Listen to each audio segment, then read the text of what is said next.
So a brief agenda is what I would like to cover in today's session. First, I'd like to introduce what this concept and this methodology called Six Sigma is, and then give a little bit of an idea and a picture as to what the job market and the market understanding and embracing, level of embracement of Six Sigma is in Australia and New Zealand as we're having a conversation here.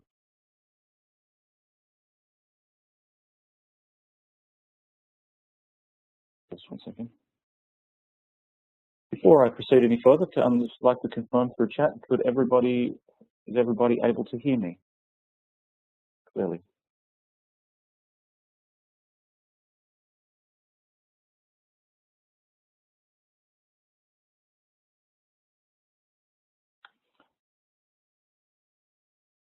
If you could please just respond in chat, then I can continue.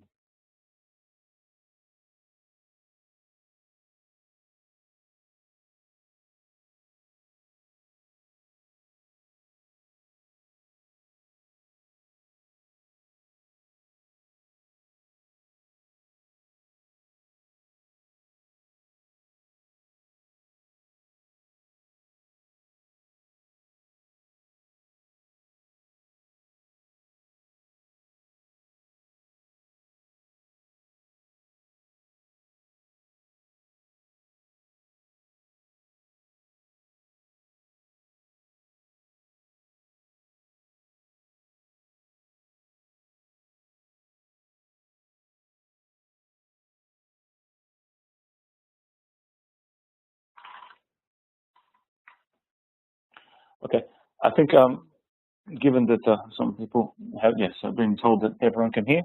So just to start from the beginning of this particular presentation slide again, I'd like to go through and explain a little bit and introduce what Six Sigma and the methodology is all about, and some of the things behind it, and its advantages, disadvantages, etc. Then I'd like to talk about Six Sigma and how the market has embraced that in the Australia and New Zealand areas. Talk about the goals of Six Sigma projects because they're very financially related and thus they're important to get correct. I'd like to talk about some of the process and the methodology itself that Six Sigma uses and the rigor that comes with that. And often in Six Sigma projects, we hear objections about Six Sigma is very, so much statistics involved in it, that's too complicated, things like that. So I'd like to sort of dispel some of that myth and also just explain what role statistics has to play in Six Sigma, and more importantly, what happens if you don't use it. And then last, I'll talk about the certification process, because I believe anyone who undertakes any kind of Six Sigma training is well worth the effort to go through the necessary testing and projects to become certified and to get either a green belt or a black belt or whatever you choose as your intention. Finally, we'll finish with some question and answer session, and I would encourage anybody who has any questions or comments about Six Sigma or anything I've presented or the classes, please let me know.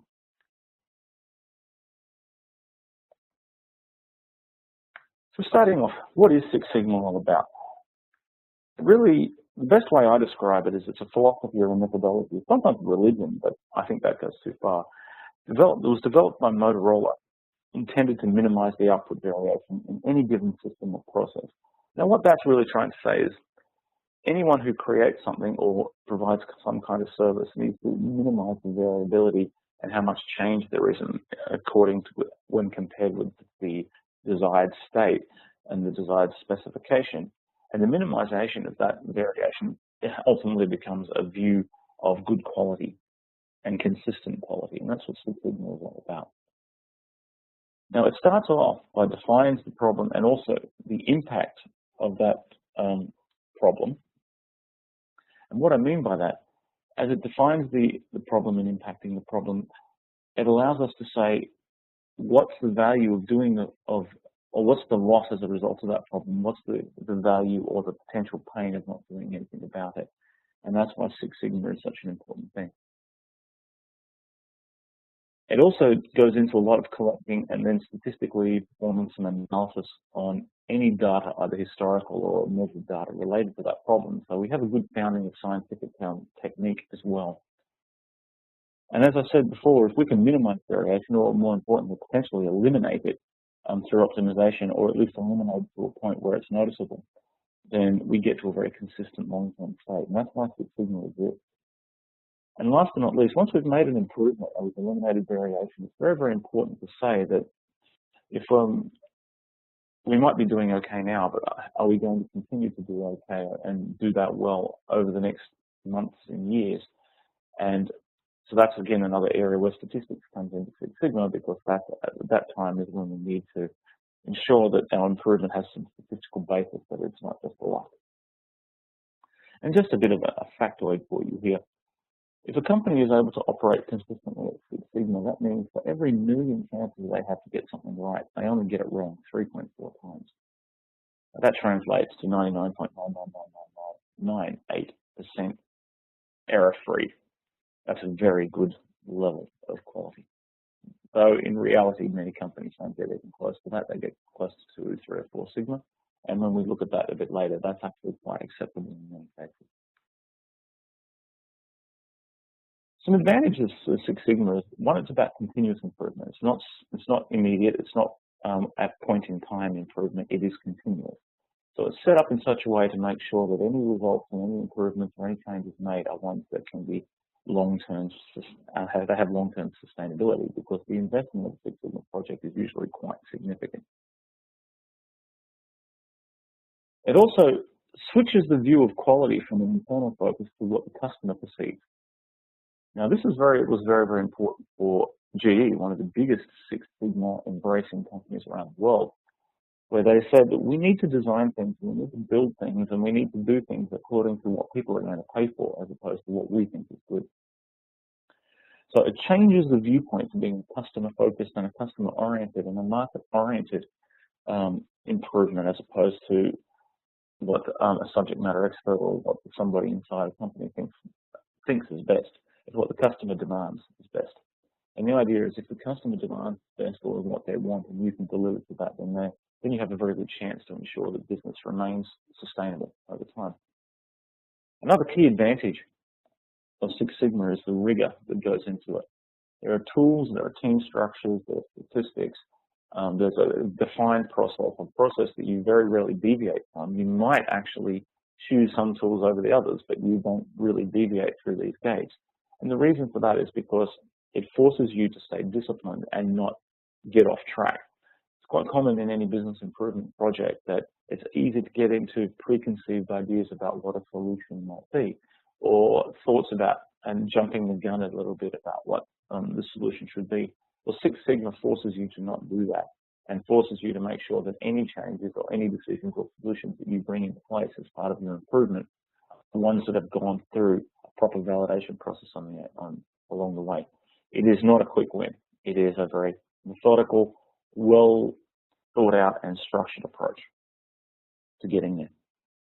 And because it's large and it's methodical and it's well thought out, it also has a very large toolkit available. More than 150 tools last time I checked. There's books, just tools. This tool can be used here. This tool can be used here. Today I think I'll be mentioning 30 or 40 of them, but there's well more than that. They're continually growing. And the statistical grounding and the scientific grounding that Six Sigma inherits. So it doesn't say, I'm starting Six Sigma and I'm going to create all this statistical methodology. It actually imports it and reuses it from research and clear statistical work that's been done in governments and been done in companies for hundreds of years. So, and in universities. So the whole idea is it's building on a very sound and well understood and accepted scientific base. So why? There's obviously some people here who are interested in Six Sigma. Why do I think you should learn about it? One is because it's internationally recognized. It's one of the only continuous improvement methodologies that truly is internationally recognized through qualification. Also, it's been getting a lot more traction in the markets in Australia over the last 5 to 8 years. There are a large number of companies that are adopting Six Sigma, either by starting projects with Lean and Six Sigma, or actually establishing a Six Sigma team. And some of them have been doing it since the early 2000s and even late 90s. So, and given that it only started in the mid-80s in Motorola, that's not too bad when you think about it. There's a lot of consulting companies who have got improvement practices. They don't call them Six Sigma practices so much because they want to be able to put Six Sigma and Lean and DPR and IPAR, etc. But at the end of the day, they're all based around Six Sigma because it's by far the most comprehensive of all of the ones that I've seen. Consulting companies seem to work that way as well. and it is a generic discipline. It's really it can be catered to many different industries. The last time I checked, it's over 70 that I know where it's been used. And to give you an idea of a validation of that point, about 2 years ago, I was involved in an event where the director of the business improvement arm of the University of Technology talked about their Six Sigma Green, Black, and Master Black Belt program. They talked about the 50 or 60 students that they were reviewing with us, and I was involved in some of that conversation. And one of the things that was pointed out was only 2 of them that came from manufacturing, whereas Six Sigma was originally a manufacturing-oriented kind of methodology. And certainly many people, when they see it, feel it, that's what it's like. They have a little bit of trouble taking that step to service or finance or things like that. Whereas only 2 of the 55 to 60 students were actually in manufacturing. So it clearly has become very, very broad. Biggest areas are manufacturing, service, airline services, and financial services, where I see. So why is it called Six Sigma? A little bit of trivia. Sigma is is a letter in the Greek alphabet for standard deviation. Actually, sometimes some as well, but the lowercase sigma, which is the one we see here, is for standard deviation. So Six Sigma is the standard deviation, the statistical measure of both directions from the average or the mean. I'm going to show you this on a picture. And as I said before, that results in 3.4 defects per million opportunities. That means no more than 3.4 of your 1 million chances to get it wrong on the end product. Of the opportunities to get things right, no more than 3.4 is wrong. 5 sigma is 200, approximately 200. 4 sigma is a couple of thousand, and so on. And on a graph, if I look at some normally distributed data, for those of you who remember some statistics in high school and university, you see in the middle where this U symbol is, it's actually called mu. It's another Greek alphabet, letter in the Greek alphabet for average. And then there's a bar from the center of the graph to 1, and then 2, and 3, and 4. The Six Sigma is when we go from the center of the graph right over to the line on the right-hand side of the Six Sigma and to the back. And that means that all of our data except 3.4 per million is sitting within that curve, and that's what we want it. But remember I said that, realistically speaking, the difference between 5 sigma and 6 sigma is pretty small. We're talking about the 5th decimal place that's different in the percentage. And between 3 and 4, we're talking about the 3rd decimal place that's significant. So many companies are quite comfortable to set themselves a goal to remain between 2.5 and 3.5, or 3 and 4 sigma, because that covers a lot of data. And when we do control analysis and things like that in a 6 sigma class, you'd actually see that 3 sigma up and 3 sigma down is a fairly statistically understood and recognized good point to start when it comes to looking at stability and control. So that's as a result of a lot of work that we've done. But what about Six Sigma in Australia? Let's say you were to go and get Six Sigma certified as a green belt or a black belt. What kind of job prospects do you have?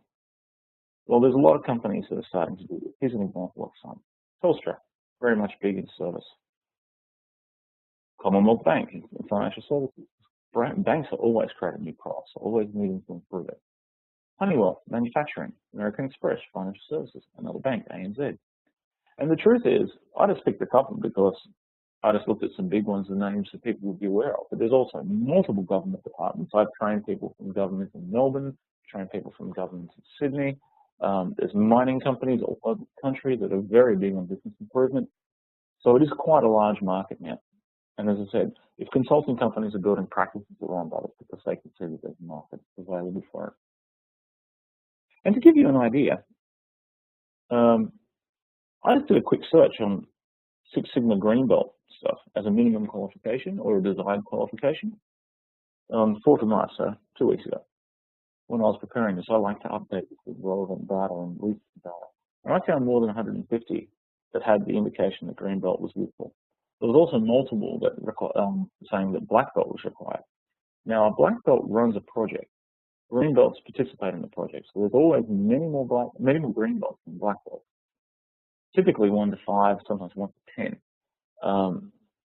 is what I usually see. And that's because a green belt usually has a day job as well. So there's a subject matter expert who has some understanding of the business process as well, and then they're brought into them and given a continuous improvement project related to that. So the point that I'm trying to make is there is quite a demand increase when it comes to that. The resources boom, even though that's slowing down, is actually good for Six Sigma because now they need to focus on continuous improvement, not just selling anything that anyone asks to buy. So my prediction, and I'm certainly seeing this with other professionals in my network, my prediction is there's going to be significantly more Six Sigma work continuing to happen, and there's already a lot now. Initial salary ranges tend to be pretty broad as well, so depending on what you can bring to the table, Six Sigma in terms of experience and knowledge, you could be looking at anything from a starter salary in the mid-60s to well over 100. Or contractor rates are easily 120, 150 an hour when it comes to black belts. So I would suggest that it's a good market for career advancement if it's something you're interested in. It does require some study and some discipline on your part to get to a certification level. It is, however, well worth it, and according to my experience. So what are the different certification levels that we have? Some companies offer a Six Sigma yellow belt. It's an introductory level. GreyCampus do not offer that because it's not really a training course. It's not internationally recognized. It's just a stepping stone to the certified Six Sigma green belt, and that's an intermediate level, I call it, and that's the one that I would suggest that you start on because it's fairly intensive, and the differences in training between yellow and green belt is maybe 1 day and an exam. So I just don't see that there's, whilst it exists, and some people talk about it, I see it as much more beneficial to go straight to the Six Sigma green belt, and that's exactly what I did when I was doing this.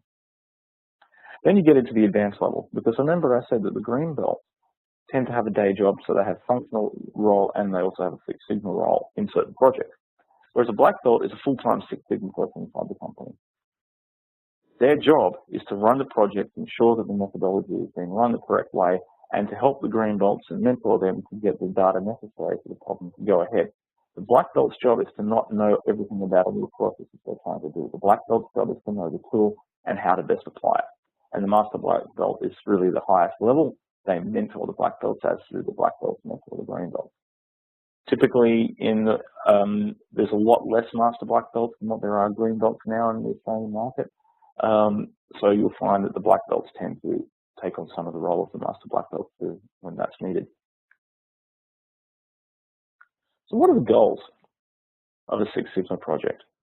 Well, the first and foremost, they're all about cost and revenue and financial metrics. Now, there's a thing called the 3 C's inside any kind of business that is used as a way to understand why business and purchase decisions are made.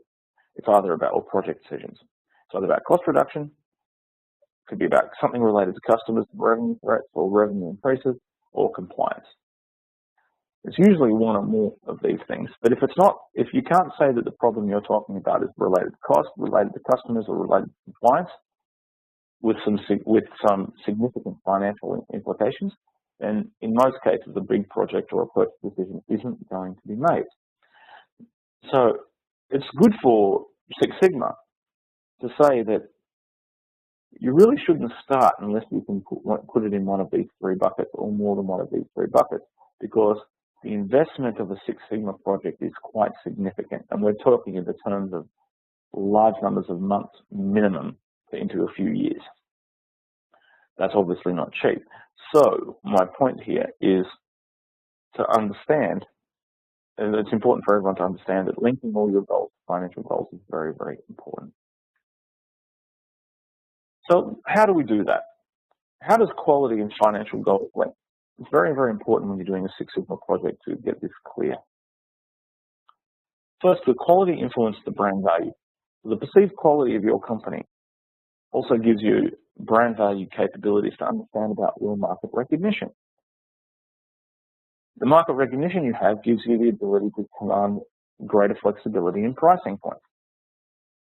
The more pricing influence you have, the more influence over revenue and profit you have, but the less effect from competitive pricing issues. So Your market recognition also influences the amount of market you can get, so what kind of customer volume is available, what the perception of your customers might be, what kind of market opportunities you have. So the bottom line is the higher quality you are perceived as, the more financial stability and also sustainability you're going to have. And I'll give you a great example. Quality versus price is very noticeable in, or perceived quality versus price is very noticeable in the automotive industries, in the computing industries, that kind of thing. Take automotive, the differences between Holden and BMW. The prices are significantly different because the perception of quality and premium is there. That means that BMW can charge more for a car that is typically more advanced. But is it double the price? I don't know, but they have that perceived value and that brand value, so they're able to influence their pricing to manipulate their own profits. That's what every company wants to do. So if you can talk about how quality is going to work with brand value, with customer volume and financial stability, you're going to get usually get a very sympathetic and interested ear in the executive level. Processes are also about financial goals because processes create assets that are supposed to be valuable to the company. If a process is creating something that's not valuable to the company, one would ask why we're doing it. So, but if there's waste in the process, that results in reduced productivity because we're wasting time and effort. Also wasting money. If there's waste in the process, that's money we've spent, but we can't, it's an investment we've made that we can't get return on. So our costs go up. Also, the less productivity we may have, we're also starting to reduce our capacity. Because if we're going slower and not working as efficiently as we need to, the capacity we have, that limits our ability to expand based on our forecasted growth. So the whole idea is if you minimize waste, you're going to minimize cost. You'll also maximize some other good things, but you'll minimize cost area. Now, the thing to remember is Six Sigma are large investments in their project, but the result is the financial goals need to be sustained. No executive is going to say, I'm going to give you all this money, but I don't care, I'm not too worried about whether this is okay next year. They're long-term goals. They must be long-term goals and sustainable. And they're going to be checked and measured over time. And one part of the Six Sigma phase is all about making sure that the reviews, the handovers, and the continuous checking and control in agreed periods is happening, so we don't lose the benefit that was put in when we actually implemented the changes. That's one of the areas where Six Sigma, where projects can fall down because not enough effort is placed there. The whole idea, though, is if we meet a goal at project completion, we should still be meeting it weeks, months, years ahead, and if we're not, there needs to be a definitive reason as to why. So, sorry, I'm clicking here. Okay. What's the process of Six Sigma? Now, there are a few variants of Six Sigma. One is just regular Six Sigma. One is Lean Six Sigma. I'm going to be talking about Lean Six Sigma because it is exclusively the one that I use, and it's a more rounded variant of Six Sigma than just Six Sigma itself. There's another good reason. Lean gives you a way to reduce waste and reduce garbage going into your process before you start a Six Sigma project where you're looking at garbage coming out. It's a quick win. It's a great way to start, and often there are situations where you start a few Lean workshops and you find plenty of actions that you can try. You don't even have to start the Six Sigma project yet. Certainly in factory ideas and multiple large teams working together ideas. An investment in a week of a workshop with Lean and then some recommendations that come out of that over the next couple of weeks is a great investment before you even start. So I say let's start with Lean and we reduce the waste with Timwoods. Timwoods is an acronym for different types of waste that have been identified over the years. This first came out of Toyota, called the Toyota Production System. It's now called Lean. In other words, Lean in terms of dietary, reducing fat. So for Timwoods, T stands for transport. So activities that require transport that is not adding value to the business. Lean is all about, are you doing things that a customer is willing to pay for? That's a value-added activity. Or are you spending time on things that a customer is not willing to pay for, a non-value activity? There's also non-value added but essential, like a compliance activity that the customers aren't going to pay for, but you must do. You can't get out of those. The idea is to minimize the number of non-value added activities that you're doing because they're effectively reducing your time for value added activities and your overall revenue and overall profitability. So if spending a half an hour in a truck transferring a crate of things from one factory to another is typically an area of waste that needs to be examined. It often comes about not because of bad decisions, just for how companies evolve. Where was the factory first placed? Where's the call center? What's the call center line coming into that? Where's the catering service for the airline compared to the baggage handling compared to where the aircraft are? That kind of thing. Is there unnecessary transport or is it well structured? Inventory. Are we buying too much stock for our inventory than we can actually use and some of it's going bad and we have to pay for storage for it too? Let's say we're buying microchips. We need to put them in very specialized heated and dehumidified rooms or things like that. It costs money to do that. If we don't need to use them for 6 months, why are we buying them now? In 6 months, there'll be a new one. And that's the kind of question that inventory waste is one that talks about. Once again, it usually comes from legacy things that have come through. It's no one's fault. It was the correct decision at the time. It's just more about optimization, thinking about and challenging assumptions that we've been making. Motion. Is there unnecessary motion in the process? Let's go back to the airport example with the airline.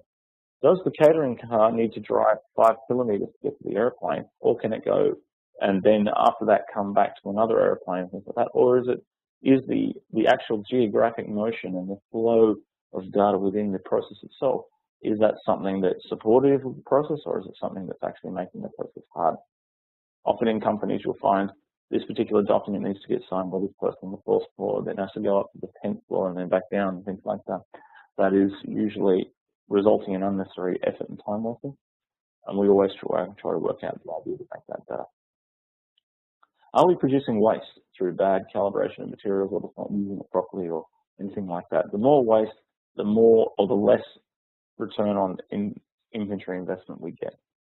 The more wasted time, the less productivity we have. It's very simple. Are we producing too much and then putting ourselves in a situation where we have to sell it at lower prices? The automotive industry has been doing this for a number of years. The consumer electronics industry is doing this for a number of years. They're making forecasts and they're producing forecasts and they're revising forecasts and they're left with all this stock that this last year's stock must be sold at lower prices. All that does is reduce profit because it didn't cost them any less to make it. It cost them the same amount to make it. They now get less money as a result. That's bad. What about over-engineering?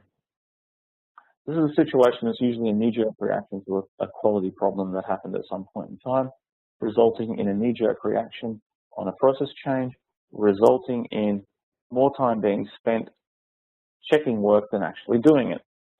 Over-engineering is a case where it started off where there wasn't enough checking, the knee-jerk reaction shifted the scale to the other side where there's too much and hasn't come back to the proper balance that's within a certain goal of quality. And that's why I said it's usually knee-jerk reaction. Defects. Products that are defective. You have to build them again, or you have to build a new one. You don't get paid for the broken ones. You have to do them again. So you need to have an extra cost without an extra revenue. And last but not least, are we making use of our workforce? Are we making use of the investments we've already made in people and machines and things like that they're using, the systems they're using? If not, we have a skills waste. So once we've done lean, we might have spent a week or two looking at that, and usually comes out a great large list of things that are worth investigating before we even start. But let's say we finished all that and we've done everything lean, reduced as much waste as we can, but we still have a problem we need to fix in our output of these particular business systems. So we enter into define, measure, analyze, improve, and control. It's an iterative process that goes around, and this is the Six Sigma method. Defines about quantitatively defining the problem, defining the value of the problem, defining the benefits, defining the impact, and basically defining everything there is to know about that problem that will result in a continuous improvement project to begin. The define typically happens prior to final investment. Then measure is once we've got the proof of, we know what the output and the problem we're looking at, we start looking at what's happening around, what's going on in the system, what are some of the inputs, and we start collecting the data and also calibrating our measurements to make sure that we're not diluting ourselves at the same time. Analyze, we go and look at the problem in detail. That's where statistics and modeling and things like that comes in. Improves, where we actually run some experiments and make a physical change in the actual environment to see what happens. So if it's a production environment in a manufacturing company, we might take a certain line and for half the day we make an adjustment to the machine. In a call center or an online commerce site or something like that, we might direct off some of the traffic into a multivariate optimization system to check that improvement has made a change or something like A/B testing concept. And then controls, and we go and make sure that whatever improvements we've agreed on and the changes we have, that they're continuing to be implemented. We're not going back to the old ways that resulted in the problem in the first place, and that we're reviewing that and comparing it against what we had in Analyze and Improve previously with statistics, giving our sustainability of improvement calculations some weight, or identifying any problems that may go through the process again. So the next 5 or 6 slides, I'm going to go through what some of the tools that I use. Not that they're not all the tools, they're just some of the tools that I use and what they're for. So you could then have a look at these and search on some of them more later if you're interested, or in the training we'll certainly go through them all in a lot of detail. Firstly, I said Six Sigma is about the voice of the customer. The customer defines how good or bad your product is because they set the criteria. So we want to have tools that allow us to set the criteria with the customer and then map that back to engineering specifications or process specifications, competitive benchmarking. Voice of customer, sometimes called QFD, quality function deployment, or house of quality, are the tools that we use for that. In Define, we're also trying to get an idea of what the process looks like and what the situation looks like. So we use high-level process maps, flowcharts, things like that for that. For prioritization of issues, we use Pareto charts because they give us a cumulative view and then allow us to work out, using the 80-20 rule that you'd be familiar with, I think, how to fix 20% of the issues or work on 20% of the issues to get 80% return. It's always a great idea for prioritization, and then we can decide what we do after that. All of these things, plus supplier inputs and capability, run charts, things like that, they all go into creating a project scope and a project charter. That's the thing we'll take to the executive for approval, and that's the one that has the investment information that allows us to proceed with the rest of the project. Because remember, we're only saying we've observed at the moment, and we've observed today that there is a problem in this output that has this impact. We have these assumptions around it. We need these people to do something to investigate this problem more. We haven't been told we can do it yet. The impact, by the way, is what the cost of poor quality is going to be and what the cost of not doing anything about it. So we are losing money. Just yesterday, in a customer I was discussing this with, because they have an improvement process, they're losing €50,000 a month. So the longer they wait, that number goes up and up and up. So it's a good motivation to do something about it, because there's a lot more that you could do with €50,000 if you were using it for what you wanted to do. Now, another tool we have is what's called a supplier input process or output customer, or a cycle chart. These things are basically textual descriptions, or sometimes graphical, of the process, and they work on the idea, and this is the correct idea, by the way, that any output change must have come from any change in either supplier input or process. If we have not changed process input or supplier and we see a variation in the output, we have something else that we don't know about, and that means that we are out of control. So by writing down a supplier input output process chart, we can usually find gaps in what we thought. And the subject matter experts help us with that. We start finding gaps, we start getting an idea about where the best look when we look at our project scope. Process capability is a statistical method that was built in the 1900s sometime.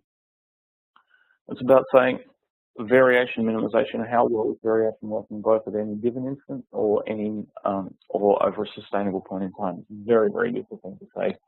Well, we might be capable today, but tomorrow we definitely not. Can't make any guarantees, because our process capability tells us that at a given point in time we might be okay, but when that's averaged out, then our long-term capability is good or is bad. Run charts are some of the tools we use for time-based charting to see this is a graphical representation of how things are not or out of control and stability with respect to the specifications. And as I mentioned earlier, the cost of poor quality is an actual mathematical calculation we can do, saying is if you do nothing, this cost of poor quality is costing the business financially this way. In the training, we go through each one of these in a lot of detail. So now we've got the project. The executive said, yeah, this project is worth it. And we've got a project charter that's been signed off. So now we have to go in and start measuring. We've looked at the problem, that's sometimes called the project Y, and then define, and now we're switching to X. What could be causing that? What are the cause and effects that the subject matter experts find out? What's the detailed process of every one of these systems we're looking at? How could it break? It's what's called a failure mode defects analysis. Tell me how this thing could break. What are all the conditions that you can think of that could break? And we brainstorm those, go through, looking for a possible X list. The X list is the inputs to the process. So the more X's we've got, the more we can then verify whether they're significant or not through modeling. And we're looking for interactions of those X's or direct impacts that those X's may have on the process output.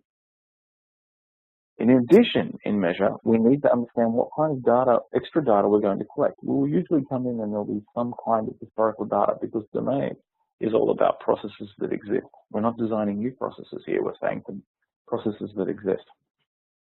So we need a data collection plan that really just says where's the data going to be, what we're going to call it, what type of data it is, so what type of operations can we perform on it statistically. And then we, last but not least, we then say, is our measurement system that we're going to measure this data with, is it actually even capable of detecting a change or detecting to the resolution that we want? For example, if we're doing a very temperature sensitive kind of process where 0.1 of a degree centigrade is important, using a mercury thermometer is simply not going to be capable to detect that, but using a high precision thermocoupler is. So one key discipline on the measurement area is to, before you take any data, check your measurement system to make sure you know that that data is going to be valuable or not. Moving on to analyze. So now we've gone and we've got some information, we've done some variants and things like that. Now we need to look at the data and we need to say model time and what do we know about this data, how's it comparing, that kind of stuff. We use graphical tools to do that, so anything from normal distribution and distribution normality checks or distribution fits, things like that, to get an idea what it looks like. We use capability and run charts. We look at the variance of multiple runs that we've taken, because data we will collect multiple runs, not singles, using analysis of variance or chi-squared testing. That's the CHI one down the bottom. We'll do t-testing, where we're testing against targets or testing against other sets, so there's multiple sorts of t-tests. We'll use regression, be it linear, be it quadratic, be it simple, be it multivariant. Typically it's multivariant linear, though quadratic sometimes. And really all we're trying to do there is to identify within a boundary that a certain system operates. Can we put some sort of mathematical function that describes, to a level of confidence, the behavior we're observing in the system? Because if we can do that, we've analyzed that, we've understood how things fit together, we give ourselves a chance to test any improvements through simulation before, and it's important, before we actually physically touch something.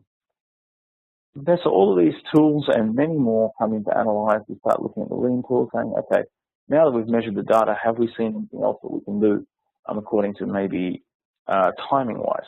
Because with lean, we're more about tack time and speed and cycle times and things like that. So it comes in if we identify a process where cycle time is important, the lean tools will also come back in. This is just 6 of probably 40 tools that would come in to analyze.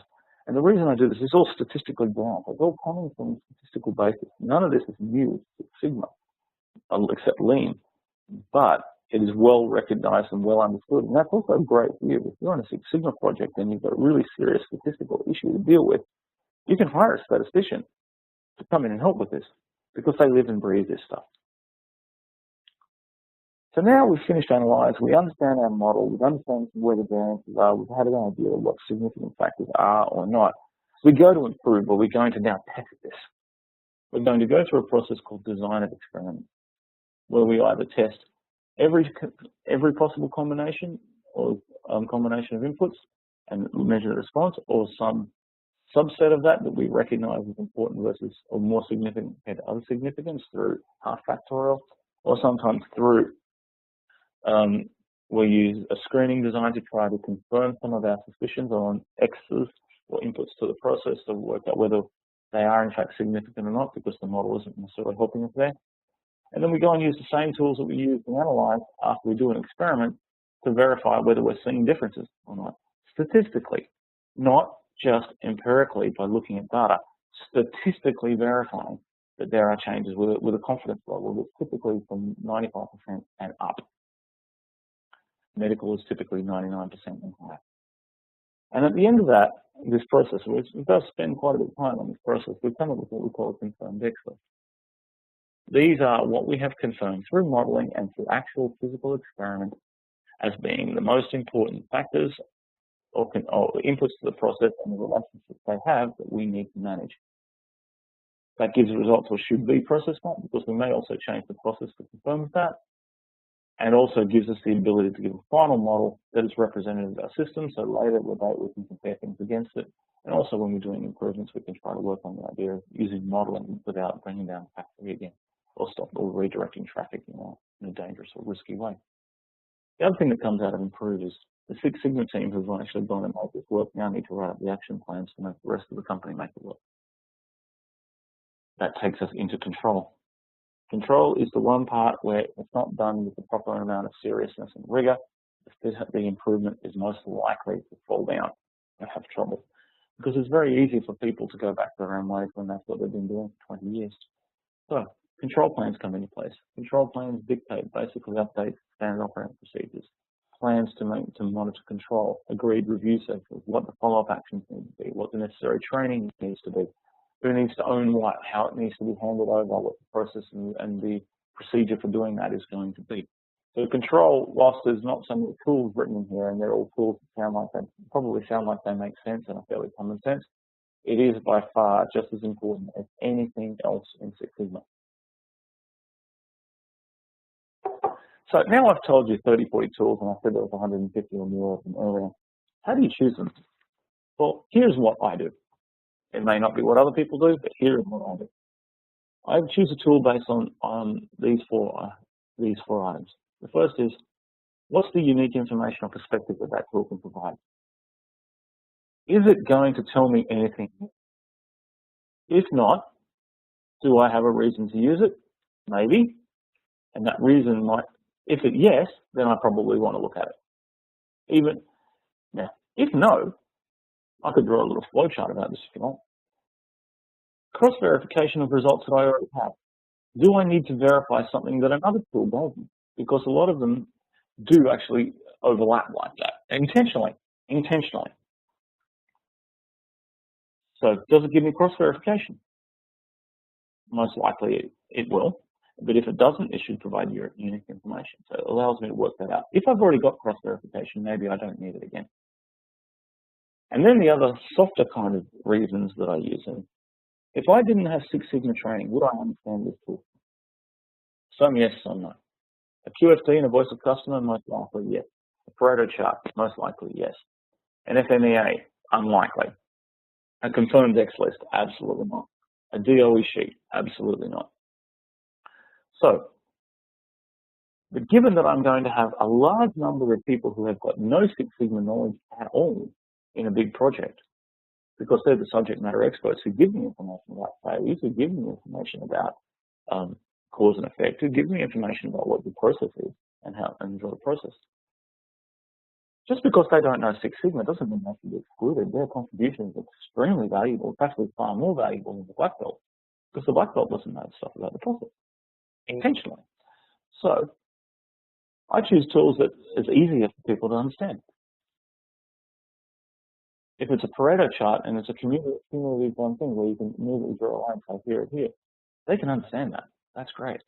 If it's a highly detailed ANOVA and statistical t-test, they're not going to know, so I don't show it to them. I might use it, but I don't show it to them.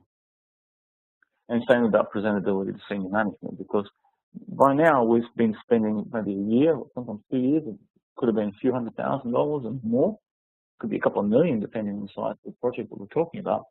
The presentability back to senior management that that money is actually being used for good things, and here's the tools and here's what they mean and how we've arrived at decisions is also a key thing for any black belt to be looking at.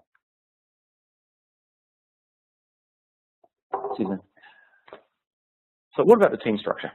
I've talked a lot about the methodology, but the team structure is something that's very, very important as well. Now, all teams at Six Sigma must have senior management oversight. That goes without saying, it's common sense. But then you have, in a Six Sigma environment, you have the full-time Six Sigma professionals and the part-time Six Sigma professionals. The Master Black Belts and the Black Belts are there as full-time things. If there's a Six Sigma team established inside a company, they're there to do Six Sigma projects, and that's it. They are not process experts. The reason they're there is to make sure that the tools are being used correctly in line with the methodology, and thus the conclusions and recommendations drawn from those tools are ones that the business can trust. That's why they're there. They have that qualification. They have that experience. They are there to run the project, to make sure they're run and that the data coming out of them can be trusted. Whereas there's a part-time Six Sigma professionals, or people who have been trained on Six Sigma methodologies or certified in the case of Green Belt, but they also have their own day job that on a specific process area. Now, if you think about how valuable that makes any one person, if the problem is related to your area and you know Six Sigma as well, you're automatically selected. You're usually going to be selected because of your knowledge and your ability to bridge the gap between subject matter experts with those Six Sigma and with black belts with extreme Six Sigma. And all teams will have the subject matter experts. Now, if I was putting I'll put numbers on this, I'd say senior management steering committee. There might be one master black belt, or two. Anything up in a company, there could be anything up to 6, maybe 8 black belts, but smaller is usually maybe one master black belt, 1 or 2 black belts, or even just 1 black belt or 2 black belts. So for every black belt, there's probably anything from 5 to 10 green belts and yellow belts. Just say people with day jobs. And for every green belt and any process, it could be anything. It could be 10 subject matter experts for that as well. So the point is, I'm trying to point out that these teams get big, and they're virtual teams. They come together and then disband based on the project that they're working on. But that's fine, because that means that there's always continuous improvement projects, and there's always an opportunity for expansion or for cross movements and things like that in the company. And to see what that might actually look like in a very well-known industry where Six Sigma and quality improvement is important, I look at an aircraft manufacturer, someone like Boeing or Airbus or Embraer or somebody like that. Cessna. There's obviously senior management. Their job is to provide money and provide the environment for Six Sigma to operate. There's always the full-time Six Sigma professionals, because the green belt typically doesn't have enough grounding or training to be able to run the project, and certainly they haven't at the certification requirements. Minimum requirements for certification for green belt do not provide the depth or the detail of knowledge to be able to run the project to its full. So the black belts are there to do that.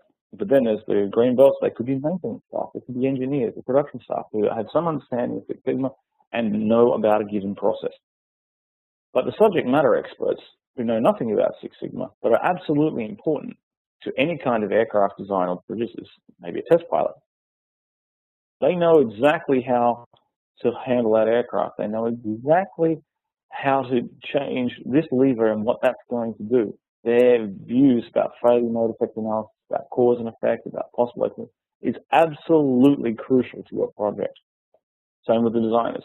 So they're subject matter experts. They don't need to know Six Sigma, and actually teaching them Six Sigma is a waste of their knowledge. So what we try to do is structure the teams in such a way so there's a good bridge between the hardcore Six Sigma people in the full-time area down to the subject matter experts who have got absolutely greatly valuable information for us all. So I mentioned earlier about Six Sigma and statistics. It's where all the objections that I deal with come. So I'm just going to remind us all again that Six Sigma is about creating continuous improvement. It's about creating models for testing and for continuous improvement. And it's about sustainability. Sustainability only comes when you actually have some agreed, and sustainability is also only believed when you have some agreed or understood and proven technique, or at least well accepted technique to say that this appears to be okay. Just observing it once isn't good enough for that. A scientific method is usually accepted. That's why governments and economists and companies have been doing this for so long. In Australia, for example, you hear about forward estimates, you hear about seasonally adjusted figures, you hear about census data. That's all statistical techniques that have been around for hundreds of years in the planning that goes ahead. So why is it necessary? it provides a good level of confidence with sustainability over time. Meaning if we get it right once or twice now and we run the proper statistical analysis on what we've done and what we've received, we can be pretty sure that it either belongs to the same population or we can stop before we have egg on our faces in 2 years' time. It's also because it requires us to have certain amounts of data and certain things to be able to put in. It reduces the error related to data misinterpretation because statistics doesn't lie. Statistics is just described based on data you give it. If you mislead it, it will mislead you. So going through a defined and rigorous process eliminates errors, or at least minimizes them.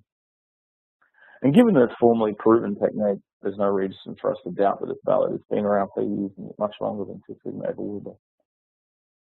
But it's also great for modeling and prediction. There's one thing that I haven't put in here, but an advantage of it too is you don't need to be a technology expert to understand statistics. There's statisticians all over the place that can help. And the statistics that Six Sigma uses is just generic statistics. It is not specific to Six Sigma.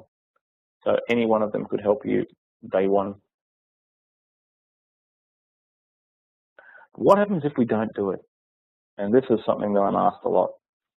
All I can say is that any improvement we see is going to show the improvement at a given point in time. It tells me nothing about whether that's valid tomorrow or the next day or next month.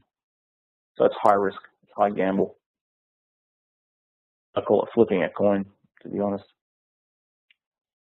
And the reason I call it flipping a coin is because what we're seeing coming out assumes that that I understand everything about the relationships between input variables or X's. It assumes that I've got a perfect model, and quite honestly, I'm not comfortable making any statement that I've got that without going through some statistical validation of what I'm about to say. So I would say, once again, don't skip it because it's a real gamble. And the projects that I have seen where they do or glaze over, if you like, and gloss over the sustainability aspect of any given variable, usually end up with rather negative results. So how do you get certified? I've spent all this time talking about Six Sigma, saying how certification is important. How do you do it? Well, surprisingly enough, GreyCampus offers them some Six Sigma certification. And the minimum requirement of instructor-led training is 4 days for a green belt and then an additional 5 days for a black belt. Now, this is where someone like me will go through a lot of detail and a lot of exercises and with case studies and things like that about Six Sigma and about all those tools that we talked about plus more. But in addition to that, there's an online learning capability to reinforce information that's gone in a training class, because the training class is quite intense. It goes pretty quickly. Now, you'll come out of it having retained some of it, but it's always a good idea to read it before, do the class, and then read it after to make sure it really does sink in. And you're offered that too under a master class that comes out of GreyCampus. The training program also includes sample examination questions. It's usually a few exams, and they're all based on either for green belt, the ISAC, or for black belt, the ASQ body of knowledge. And the reason for that is because when you do certification, you'll usually do it through one of those organizations. There are others around as well, but these are two well-respected ones. And it's a 100 question multiple choice exam, and is open book. It certainly does require study. So how do you do it with GreyCampus? Well, first you attend a masterclass. This masterclass is for a Six Sigma green belt. It's a 4-day class with the pricing there and the contact people. So by all means, get in touch with Laura on those details for Australian people. And also, GreyCampus is on the webinar now if you have any questions about that class. Now, that particular one is at a time when I'm still going to be overseas, where I am now, so I wouldn't be the trainer, but a trainer like me, with the experience like me, is going to do these. The way GreyCampus operates and the way we do this intentionally is we get people who are working in the industry who have the certification to do the teaching, so that way the information you get is up to date. The case studies you get is relevant and one based on real things. They're not simulated environments. And also you build a network with people who are local that we hope can be a network that you are able to continue to make use of going forward. So just the last little bit here is to say that GreyCampus, or Winslow State Tech Private, They do a lot of digital learning, and they also do certifications with classroom-led training, like what I've just been talking about. We take a lot of time to prepare you for the test, and I try every time I teach. I try to say, okay, here's what the test is going to be about. So get the worry of the test out of your mind. Let's make sure that we can learn. Because even if you're going to do the test next week or going to do it next month or whenever you want to do it, every tool we talked about here can work outside of Six Sigma as well. Remember I mentioned that all these tools about prioritization, some of it project management, all the statistics tools are just imported from statistics theory. Control plans and handover plans, they're nothing new. So all these tools can be used outside of Six Sigma as well as in the big Six Sigma project. So I'm trying to provide that. I'm trying to give you the idea and give you the toolkits associated with that. So even if you're not doing a Six Sigma project, you can make use of the skills that you learn in one of these courses. Really, I'm just trying to make sure that if you can take, as a trainer, if you can take away one thing, preferably more, but if you can take away one thing that you can use to make your job better or advance your career, then we've started on the path of improvement for you. That's my mission as a trainer. So a little bit about GreyCampus. They are an authorized training provider, and they provide certification for some of these things. Prince and Six Sigma Green Belt for one, cloud computing. Excuse me. Put that aside. There's digital marketing content. There's also classroom instruction, virtual classes. There's a whole range of ways that you can learn depending on what you want and the pace that you have, things like that. E-learning, the platform for e-learning is actually quite good. There's flashcards on it. There's all sorts of different recorded videos on it. But also you can get various training in multiple locations. There's a number of partners around there. Partners in terms of building or delivering training, also content contribution. McGrawHill, for example, do a Six Sigma, I think Six Sigma Professional Awareness course or something like that. It comes from a book, and there's a test on that I'd done once before. I didn't actually read the book. I just did the test because I was already certified, just to see what it was like and to give you an idea whether it's valuable, and I believe it is certainly valuable. And the other thing is, as I said before, that the case studies, the books that we give you, the toolkits that we provide, the online platform, and quite honestly, the trainers that you get are professionals in the market that do this every day. They're not one trainer who needs to teach all these different subjects and comes and teaches from the book. They're people who teach from the real world. Because Six Sigma is all about getting experience. To get a certified black belt, you need to do some projects as well, and you need to be certified on those projects. And you're mentored through that to verify that you're actually doing things correctly. Those are some of the partners and associations that we're associated with. Some of those you'd be familiar with. McGrawHill Education is a big one in the US. ITIL is an important thing for that, and PMI when it comes to project management. The list will only get bigger, and it's always good to make sure that your qualifications are internationally recognized. So based on that, I will open it up to questions. So if you'd be able to either unmute yourself or be unmuted, please feel free to ask me any questions. You can either type them through chat or you can ask me directly. If it's typed through chat, I will repeat the question so everyone understands before I answer. So please go ahead.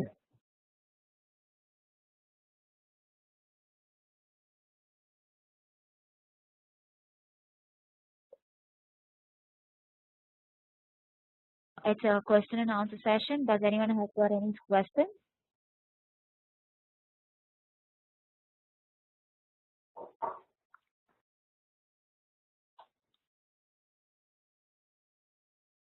Any questions?